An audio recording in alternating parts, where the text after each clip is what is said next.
Por se tratar do quarto livro de uma série, a leitura dos outros 3 livros se faz necessária. Audiobooks também disponíveis no canal. 63. O início do fim de cada um. Samara pegou todas as cartas escritas por Rosalina e as colocou em ordem por datas. Imaginava se a mãe adotiva tinha alguma esperança de que algum dia ela as encontrasse. Suspirou profundamente, guardando-as na pasta. Não tinha muita coisa da mulher que a criou. Ela não gostava de tirar fotos e era extremamente reservada. A única coisa pessoal que sabia dela era que fora noiva de William, seu grande amor desde criança. As poucas fotos que tinha das Zee, 2 ou dela sozinha, colocou todas no álbum que comprara. "Entre!" disse ao ouvir a batida na porta. "Oi!" disse a Sucena da porta. "O pai quer falar com a gente." "Eu já estou indo", respondeu Samara guardando a pasta e o álbum. A Sucena adentrou, preocupada. "Mana, está tudo bem?" perguntou pegando em sua mão. "Sim. Eu estava guardando as cartas da Rosalina. Se não fosse por elas, talvez eu tivesse sido morta sem saber quem de fato eu era." A Sucena pegou o envelope que estava na cama. "E esse envelope?" perguntou. "São as ameaças que o Evil me enviou", respondeu Samara. "Estranho que no íntimo ele queria realmente te proteger", comentou, entregando-lhe o envelope. "Estranho mesmo", disse Samara, olhando o envelope em sua mão. "Fico imaginando como teria sido se ele tivesse aparecido pessoalmente na minha frente, como eu sugeri. Se eu teria acreditado nele. Talvez acreditasse. Se ele te contasse toda a verdade, mas duvido muito que ele fizesse isso. Aliás, eu acredito que ele levou muitos outros segredos para o túmulo." "Eu também acredito nisso", disse Samara, pensativa. "O que você vai fazer com isso?" perguntou-lhe entregando o envelope. "Jogar no lixo", respondeu a Sucena, jogando-o no lixo. "A intenção dele pode ter sido me ajudar, mas a verdade é que eu ficava apavorada cada vez que eu recebia uma ameaça dessas", disse, encarando o envelope no lixo. "Estranho. Como mesmo sabendo que era um criminoso, sou grata a ele pelo que fez pelo meu irmão", disse, pegando no braço dela. "Vamos esquecer tudo isso, vida que segue. Verdade. Veremos o que o nosso pai quer conosco." "Açucena, em algum momento você imaginou estarmos nós duas aqui, juntas como irmãs?" perguntou Samara, melancólica. "Não. Eu imaginei você aqui como filha do Hector", respondeu, abaixando a cabeça. Samara a abraçou. "Erga essa cabeça. Daqueles dias só restam as piadas do Isaac", disse. Entreolharam-se rindo. Com certeza, Hector as aguardava em seu escritório. Em silêncio, ele fez um gesto para que elas se sentassem. Intrigadas, sentaram-se entreolhando-se. Geralmente, ele era polido e formal com as outras pessoas, mas nunca com elas. Samara ficou nervosa. "Meninas, eu chamei vocês aqui porque quero lhes comunicar algo", disse, sem rodeios, pegando um documento sobre a mesa. "Como vocês sabem, eu tinha o desejo de adotar a Samara. E como sabem também", disse olhando direto para ela, "você tem 2 registros. Primeiro, você foi registrada como filha de seus pais biológicos e depois, como filha de Rosalina." Samara sentiu o estômago gelar. Será que, afinal, não conseguira se livrar do pai biológico? Sabia que o advogado tinha conseguido cancelar o segundo registro e, apesar de ser adulta e não ter contato nenhum com o pai, ele ainda era seu pai e precisava da autorização dele para que ela deixasse de ser filha dele no cartório. Ele alegou que haviam lhe tirado a filha e, por causa da herança, estavam tentando lhe dar nova filiação. "Samara!" chamou a Sucena, eufórica. Confusa, Samara olhou de um para o outro. Hector, em silêncio, a encarava. A Sucena dava pulos pela sala. Mas o que estava acontecendo? O que perdeu em 1 minuto de divagação? "O que foi?" perguntou confusa. "Você não ouviu?" perguntou a Sucena, cruzando os braços. "Mas é mesmo muito distraída. Fala de novo, pai. Ela estava pensando na morte da bezerra." Sem uma palavra, Hector lhe entregou o documento que tinha em mãos. Tremendo, ela o pegou. As lágrimas molhavam seu rosto enquanto lia o que estava escrito. Não conseguiu ler tudo por causa das lágrimas que não permitiam. Deixou-o na mesa e abraçou a irmã que estava mais próxima. Hector encostou-se sorrindo, olhando as duas que gritavam, choravam e falavam coisas que para ele eram completamente sem nexo. Virginia adentrou, esbaforida. "O que está acontecendo?" perguntou confusa. As duas a envolveram no abraço, pulando. Sorrindo, ela olhou para Hector, que também sorria. Finalmente elas se afastaram e Samara o abraçou. "Obrigada, pai", sussurrou emocionada. "É uma honra ser seu pai diante da lei e da justiça", respondeu ele tão emocionado quanto ela. "Meu Deus!" exclamou Açucena, colocando a mão na testa. "O que foi?" perguntaram Virginia e Hector juntos. Samara, imaginando que vinha provocação, afastou-se do pai, cruzando os braços. "Agora eu tenho que aguentar a Samara para sempre? Não tem mais como devolvê-la para o Eric?" perguntou com as duas mãos na boca. Samara fechou a cara, fingindo-se de ofendida, se controlando para não rir da cara de Hector e Virginia. Os dois estavam horrorizados com a atitude da moça. Hector olhou para as duas filhas, finalmente relaxando, então voltou a abraçar a mais velha. "Aquela prisão não me enlouqueceu, mas tenho medo de que vocês duas consigam essa proeza", disse sorrindo. Ela riu no peito do pai. "Vocês precisavam ver a cara de vocês", disse Açucena, se acabando de rir. "Verdade", concordou Samara, ainda rindo. "Menina, você quase me fez infartar", disse Virginia, a empurrando de leve. "Pensei mesmo que estivesse falando sério." "Não se preocupe, tia, eu realmente amo minha irmã mais velha. O problema é que o Eric também ama a irmã mais nova. Sinto que terei sérios problemas no futuro", disse com a mão no queixo. "Meu Deus, e ainda tenho namorado." "Que namorado, cara pálida?" disse Samara, a empurrando de leve. As duas riam tranquilamente. Virginia sentou-se no encosto da poltrona onde Hector estava sentado. Samara estava verdadeiramente empolgada, não se aguentava de tanta alegria e felicidade. Pegou seu novo documento onde constava que era filha de Alicia Blanco e Hector Demetriou. Não era mais Samara Snow Blanco ou Samara Blanco Hernández. Agora era Samara Blanco Demetriou Hernández. A pedido dela, manteria o nome de Rosalina. "Se você acrescentar o nome do Rafael quando casar, vai ter nome de princesa", provocou Açucena. "Você está convivendo demais com o Isaac", respondeu Samara, lhe mostrando a língua. "Pai, a sua primogênita está mostrando a língua para a sua favorita?", disse Açucena, sorrindo. "Que Deus tenha misericórdia desse pobre homem", dramatizou ele, colocando a mão na testa.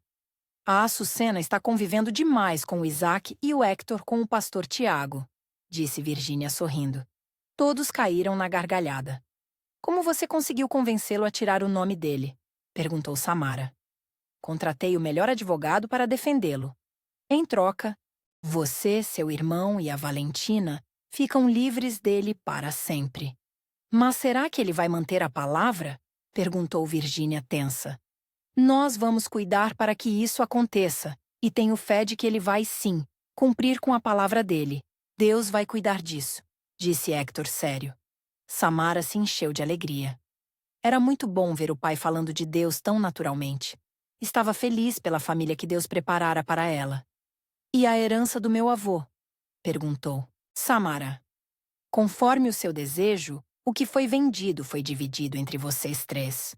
O seu dinheiro e o do Bernardo foi mandado para as organizações que vocês queriam, e a joalheria ficou com a Valentina e o Bernardo."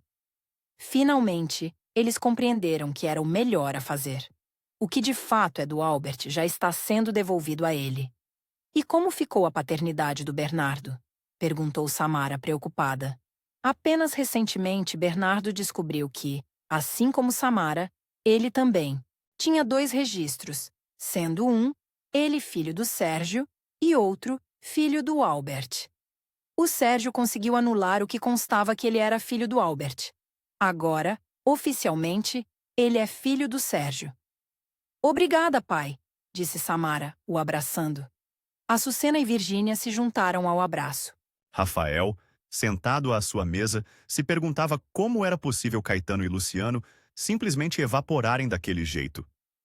Desanimado, colocou as mãos sobre a cabeça, olhando as fotos que haviam tirado do sítio onde Samara fora parar na noite em que a sequestraram. Seu Rafael, ele se surpreendeu por Sofia o chamar assim. Sorrindo, pensando que ela queria lhe pregar uma peça, virou-se na direção da voz, fechando imediatamente a cara. Não era Sofia.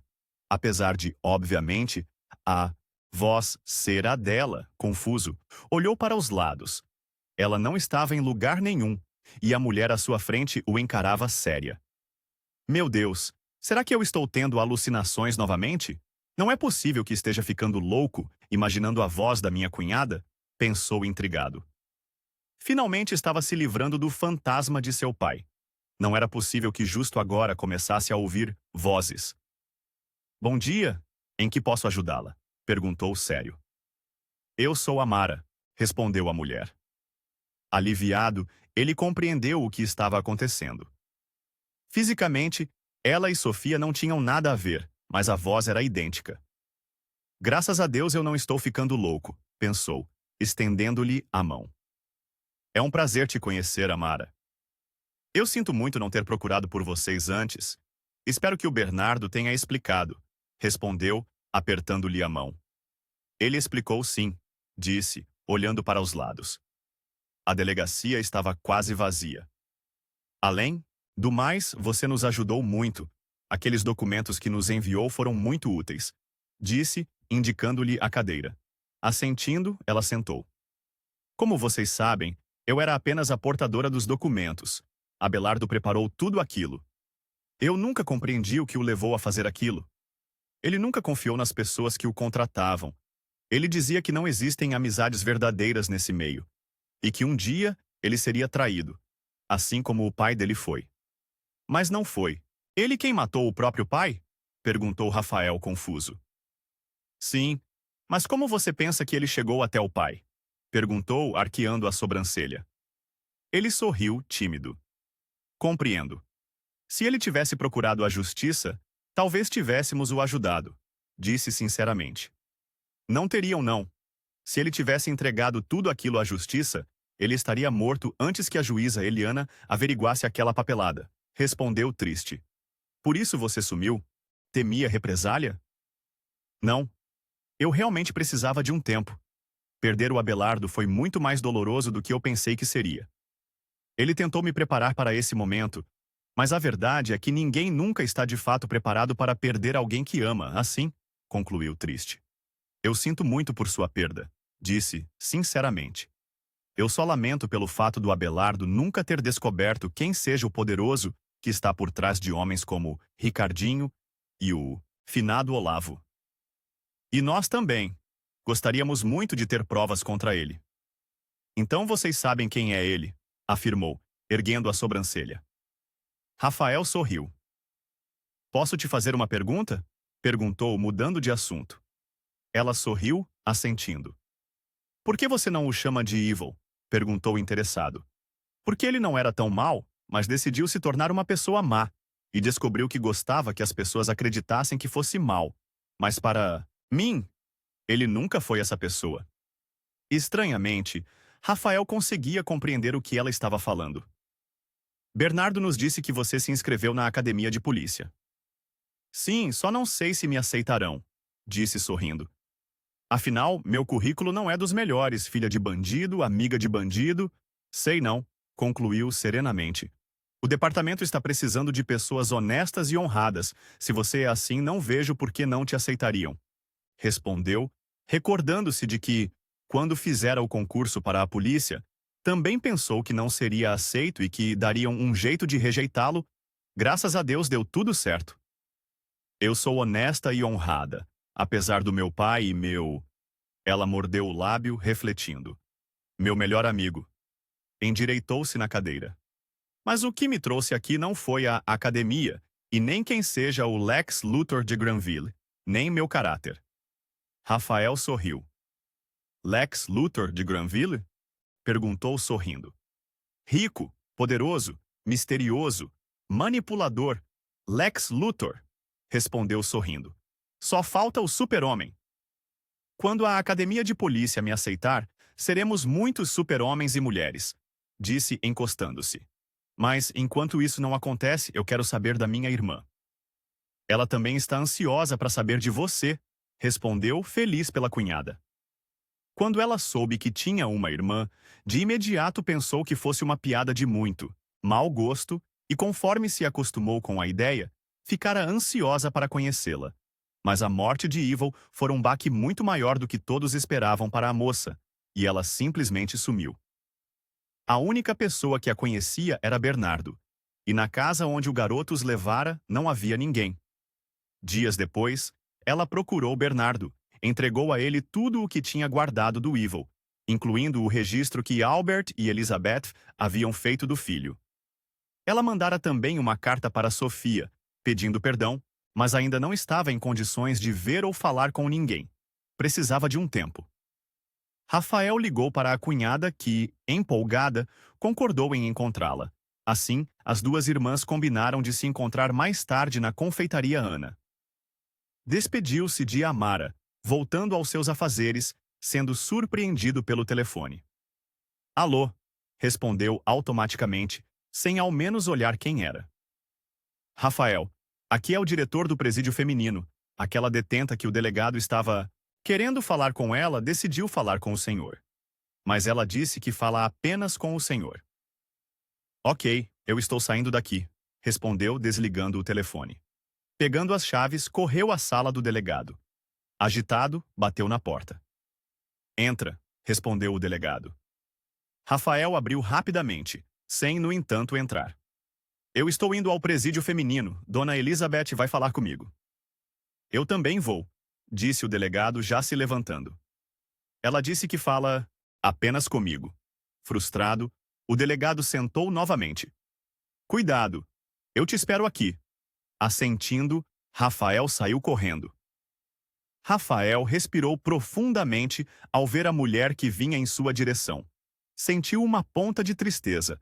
Não havia nada naquela mulher que pudesse ser associado à mulher que enfrentara a todos eles antes de ser presa.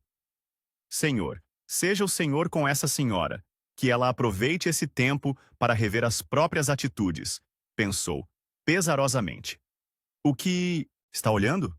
Perguntou agressivamente, passando a mão nos cabelos curtos. Ele apenas abaixou a cabeça, escondendo o sorriso triste. Nunca ficava alegre com a decadência das pessoas. Você me chamou, e estou aqui, disse, levantando o olhar.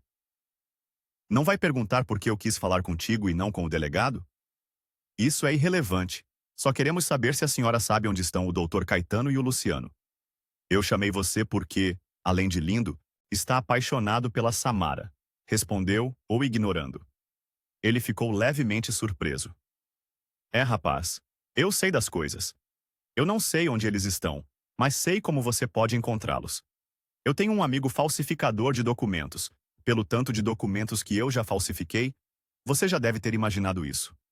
Eu dei o contato dele para os dois. Eu dou para você também, mas tem uma condição. Qual a condição? Quero que você abandone a Samara, disse, friamente. Ele sentiu a bile subir. Empertigou-se e sorriu. Eu sinto muito, mas não posso fazer isso, porque para eu fazer isso eu precisaria ter alguma coisa com ela. Infelizmente a senhora está certa, e eu a amo, mas ela não sabe disso. Somos apenas amigos. Rapaz, não me tenha por idiota. Eu sei que ela é tão louca por você quanto você por ela. Verdade que vocês dois não têm nada um com o outro. Mas isso é apenas uma questão de tempo, sei, por exemplo, que vocês irão juntos ao casamento daquele jornalista do inferno, retrucou furiosa.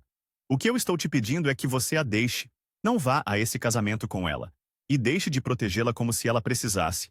Até porque, na realidade, ela não precisa mais de você. Ela é rica e tem um pai milionário para protegê-la. E você é o quê? Apenas um membro dessa policiazinha de quinta, sem ter até mesmo onde morar, ou você já saiu do apartamento dela? Provocou o encarando. Dona Elizabeth, eu não faço ideia de qual seja o seu problema com a Samara. Mas eu não tenho nenhuma intenção de deixá-la. De fato, somos apenas amigos. e pretendo que sejamos mais que isso em breve. Eu vim aqui para ouvir o que a senhora tinha para me dizer. Mas se a senhora não tem nada, eu já vou porque tenho mais o que fazer, disse se levantando. Pensei que vocês quisessem pegar o Caetano e o Luciano, disse exasperada, segurando a mão dele. A senhora tem razão. Nós queremos muito pegar aqueles dois. Mas o fim não justifica os meios, disse se afastando. Espera. Ele parou e lentamente se virou para ela. Eu te ajudo, e você pode fazer um favor para mim? Perguntou, humildemente. Rafael franziu o senho. Se eu puder, e não for nada envolvendo a Sam, sim, respondeu sinceramente. A mulher arqueou a sobrancelha. Alguém está colocando o Albert contra mim e eu quero saber quem é, disse, o Assuis encarando. Rafael voltou a sentar-se de frente para ela. Ninguém o está colocando contra a senhora, mas ele descobriu algumas coisas que o deixaram bastante furioso. Que tipo de coisas? Perguntou nervosa. Que você envenenou o pai dele e a Alicia, por exemplo. Mas desde o princípio a intenção era dar um fim nela. Não tenho culpa se ele mudou de ideia no meio do caminho. Com aquele papo de esposa perfeita e que queria fazer o casamento funcionar. Se, bandeando para o outro lado, respondeu irritada. E o pai dele estava no pacote? Perguntou com meio sorriso. O velho estava nos ameaçando, eu apenas nos livrei de um problema. Respondeu irritada. Não sei por que ele está tão sensibilizado. Se eu dissesse a ele na época, não teria feito nenhuma objeção. Foi por causa dele que eu dei um fim naquele velho decrépito, respondeu furiosa. A senhora fez coisas demais por ele, talvez devesse ter feito. Mais por si mesma, disse sem pensar. Quando a gente ama alguém, só queremos aquela pessoa feliz e não nos importamos com mais nada. Qual favor a senhora quer que eu lhe faça? Descubra quem está bancando o advogado para o Albert. Ele rejeitou o meu. Eu sei quem está pagando o advogado dele, mas preciso perguntar a ele se eu posso dizer à senhora. Posso voltar aqui amanhã com a resposta? Ela o encarou por um período de tempo que lhe pareceu longo, demais. Sim, eu espero o senhor amanhã. O nome do falsificador é Jacó Pragas. Mora aqui em Granville, na rua Cravo com Canela, Casa 9. Jacó Pragas, rua Cravo com Canela, Casa 9, repetiu. Diga que a Liz o mandou, e a senha é Hunter. Hunter? Perguntou sorrindo. Ela fechou a cara. Ele ergueu as mãos. Ok, eu só queria entender de onde vocês tiram esses nomes. Na verdade, a senha Hunter foi por causa do Evil. Ele sempre foi o nosso melhor caçador. Aliás, eu disse a ele para trocar o nome, Hunter. Combinaria muito mais com ele. Pena que ele não conseguiu a caça que me era mais importante, concluiu suspirando. Que seria? Perguntou, imaginando quem seria. Se pensou na sua Branca de Neve, acertou. O Evil sabia do Jacó? Perguntou, estranhando ele não ter mencionado o nome em nenhuma das cartas. Não. O Jacó era uma das muitas pessoas que não combinavam com o Evil. Entendo. E essas muitas pessoas, por que não combinavam com ele? Pelo que eu soube, ele e o Albert eram amigos. O Evil era um bom jagunço, e como todo bom jagunço, devíamos ter cuidado com as pessoas importantes, respondeu jocosa. Ou seja, vocês não confiavam realmente nele. Não exatamente. Ele era do tipo sem noção. Imagina o seguinte quadro. Nós o apresentando ao Dr. Tobias, por exemplo, e ele o encontrando por acaso em algum lugar e indo até lá. Cumprimentá-lo? E quem é Dr. Tobias? Perguntou inocentemente. Apenas um empresário, foi só um exemplo. Você não pensou realmente que eu fosse falar em alguém que tivesse comprometido conosco, em algo ilegal, pensou? Perguntou com a pele levemente corada. Rafael abaixou a cabeça, escondendo o riso. Obviamente que não. Mas talvez fosse o caso da senhora pensar em uma delação premiada. Não creio que esses importantes, como a senhora disse, vão se importar com a sua prisão. Aliás, eu arriscaria um palpite de que eles desejarão que a senhora leve uma pena de morte, disse, se levantando. Você acha que eles poderão ficar com medo de que eu os entregue? Perguntou pela primeira vez com verdadeiro temor. Eu tenho quase certeza disso. O que vocês mesmos fizeram com o Evil? Amanhã eu volto com o nome de quem está pagando o advogado do Albert. Ele virou-se para sair e voltou-se novamente. Dona Elizabeth, Foi a... Senhora, quem mandou o Luciano matar a Sandy? Não. Essa conta não é minha. Foi o Albert. Quando eu soube que o idiota do Luciano tinha dado com a língua nos dentes para a Sandy, ela já estava morta, e o cara que ele mandou para cá atrás do William também. Ele estava muito irritado comigo, porque eu não tinha falado a ele que o William e a Rosalina tinham se prontificado a matar a Samara. Interessante, ele está com raiva de você porque matou o pai dele, mas não se importa de você ter matado a esposa e tentado matar a filha. Na verdade, rapaz, você que ainda não se situou verdadeiramente, ou não sabe mesmo de mais nada, o motivo de ele estar furioso comigo é outro. Eu só ainda não consegui descobrir, mas não tem nada a ver com o pai dele. Ele me pareceu realmente chateado pela senhora ter matado o pai dele. Ela riu triste. Fato, ele não sabia que eu tinha envenenado o pai, mas também não tinha certeza do envenenamento da esposa. Ele não está com raiva por causa do pai. Isso eu tenho certeza. Eu só matei o velho porque ele estava nos deixando loucos, dizendo o tempo todo que iria nos entregar e deixá-lo na miséria. E ele próprio manifestou várias vezes o desejo de que o pai morresse. Se não fosse por ele, jamais teria matado o coitado do velho. E quanto a Samara, ele sempre quis dar um fim nela, porque a Alicia mudou com ele depois do nascimento da menina. E ele acreditava realmente que a indiferença da Alicia era por causa da Samara, disse pensativa. Rafael viu o brilho nos olhos dela mudar. O que ele nunca soube foi que a mudança dela se devia ao fato de eu ter ajudado ela a descobrir o nosso caso. Será que ele não descobriu, e por isso está furioso com a senhora? Perguntou com meio sorriso. Isso sim o deixaria furioso comigo, disse pausadamente. Foi isso então, não foi? Perguntou com o olhar frio. Mas a pergunta de 1 milhão, quem disse a ele? Eu não sei. Não se ele descobriu e se descobriu quem contou. Você pode até não saber, mas tem uma ideia de quem possa ter sido, disse, amargurada. Ele a encarou. Vamos fazer assim se eu conseguir alguma coisa com o falsário? Amanhã, quando eu trouxer a informação sobre o advogado, digo para a senhora o que eu sei. Encarando a mulher que o encarava de volta de olhos abertos, enquanto lágrimas silenciosas molhavam seu rosto, ele saiu sem olhar para trás, sem, no entanto, deixar de pensar que jamais imaginou vê-la chorando.